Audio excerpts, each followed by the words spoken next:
एक नगर में एक साहूकार निवास करता था, जिसके 7 बेटे, 7 बहुएं तथा एक बेटी थी। दिवाली से पहले कार्तिक बदी अष्टमी का 7 बहुएं अपनी इकलौती ननद के साथ जंगल में मिट्टी खोद रही थी। वही स्याहू सेई की मां थी। मिट्टी खोदते समय ननद के हाथ से सेई का बच्चा मर गया। स्याहू माता अपने बच्चे की मृत्यु से क्रोधित हो गई और साहूकार की बेटी को श्राप देते हुए बोली कि मैं तेरी कोख बांधूंगी, जिससे तू संतान सुख नहीं भोग पाएगी। तब ननद अपनी 7 भाभियों से बोली कि मेरे इस श्राप को आप स्वीकार कर अपनी कोख बंधवा लें और मुझे इस श्राप से मुक्त करने की कृपा करें। भाभियों ने अपनी कोख बंधवाने से इनकार कर दिया, परंतु छोटी भाभी सोचने लगी कि यदि मैं कोख नहीं बंधवाऊंगी तो सासू नाराज होगी। ऐसा विचार कर ननद के बदले में छोटी भाभी ने अपनी कोख बंधवा ली। इसके बाद जब भी उसे कोई संतान होती तो वो 7 दिनों के भीतर मृत्यु को प्राप्त हो जाती। एक दिन उसने पंडित को बुलाकर पूछा, मेरी संतान की मृत्यु स्याहू माता के श्राप से 7वें दिन हो जाती है, कृपया कर कोई उपाय बताए। तब पंडित ने कहा कि तुम सुरही गाय की पूजा करो।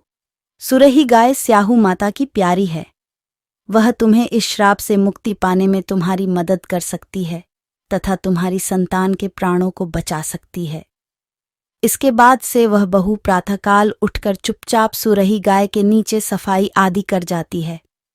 गौ माता बोली कि आजकल कौन मेरी सेवा कर रहा है, सो आज देखूंगी।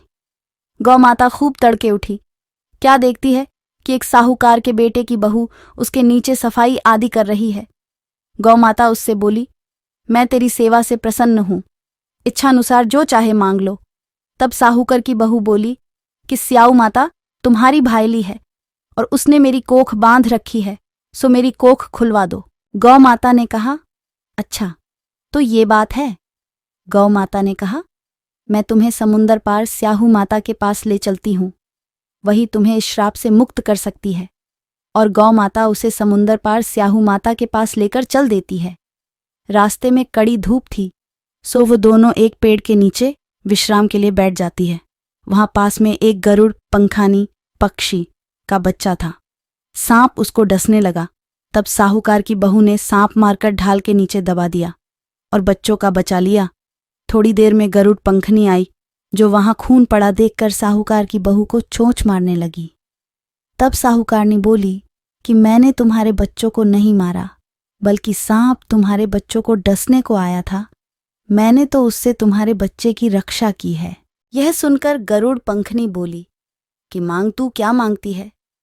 वह बोली, 7 समुद्र पार स्याऊ माता के पास पहुंचा दो। गरुड़ पंखनी ने दोनों को अपनी पीठ पर बैठाकर स्याऊ माता के पास पहुंचा दिया। स्याऊ माता उन्हें देखकर बोली कि बहन बहुत दिनों में आई। फिर कहने लगी कि बहन मेरे सिर में जूं पड़ गई। तब सुरही के कहने पर साहूकार की बहू ने सलाई से उनकी जुएं निकाल दी। इस पर स्याऊ माता प्रसन्न हो बोली कि तूने मेरे सिर में बहुत सलाई डाली, मेरी सारी जुएं मार डाली है, इसलिए मैं तुझे वरदान देती हूँ कि तेरे 7 बेटे और बहुएं होंगी जो तेरी खूब सेवा करेंगी। वह बोली, मेरे तो एक भी बेटा नहीं है, 7 बेटे कहाँ से होंगे। स्याऊ माता बोली, वचन दिया, वचन से फिरूं तो धोबी कुंड पर कंकरी हों। तब साहूकार की बहू बोली, मेरी कोख तो तुम्हारे पास बंद पड़ी है। यह सुनकर स्याऊ माता बोली कि तूने मुझे बहुत ठग लिया, मैं तेरी कोख खोलती जो नहीं, परंतु अब खोलनी पड़ेगी। जा, तेरे घर तुझे 7 बेटे और 7 बहुएं मिलेंगी, तू जाकर उजमन करियो। 7 अहोई बनाकर 7 कढ़ाई करियो। वह लौटकर घर आई तो देखा 7 बेटे 7 बहुएं बैठी है। वह खुश हो गई। उसने 7 अहोई बनाई, 7 उजमन किए तथा 7 कढ़ाई की। रात्रि के समय जेठानियां आपस में कहने लगी कि जल्दी जल्दी नहाकर पूजा कर लो, कहीं छोटी बच्चों को याद करके रोने न लग जाए, फिर पूजा नहीं कर पाएंगे। सारी बहुएं नहा धोकर पूजा पाठ में लग गई। थोड़ी देर में उन्होंने अपने बच्चों से कहा, अपनी चाची के घर जाकर देख आओ कि वह आज अभी तक रोई क्यों नहीं। बच्चों ने चुपके से जाकर देखा और वापस आकर कहा कि चाची तो कुछ मारन रही हैं, खूब उजमन हो रहा है। यह सुनते ही जेठानियां दौड़ी दौड़ी उसके घर आई और जाकर कहने लगी कि तूने कोख कैसे छुड़ाई। तब उसने उन सबको अपनी कहानी सुनाई। स्याहू माता ने कृपा करके मेरी कोख खोली है। स्याहू माता की कृपा से मेरे घर खुशियां लौट आई हैं। स्याहू माता बड़ी दयालु है, जिस प्रकार मेरी कोख खोली है उसी प्रकार इस कथा को कहने वाले तथा सुनने वाले सब पर अपनी कृपा करे, सभी स्त्रियों की कोख भरे और सबके घर खुशियां लाए।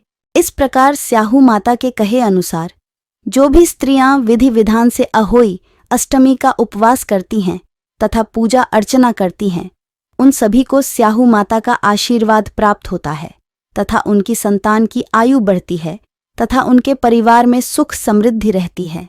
बोलो जय अहोई माता की। इस प्रकार कथा समाप्त होती है। जय अहोई माता की।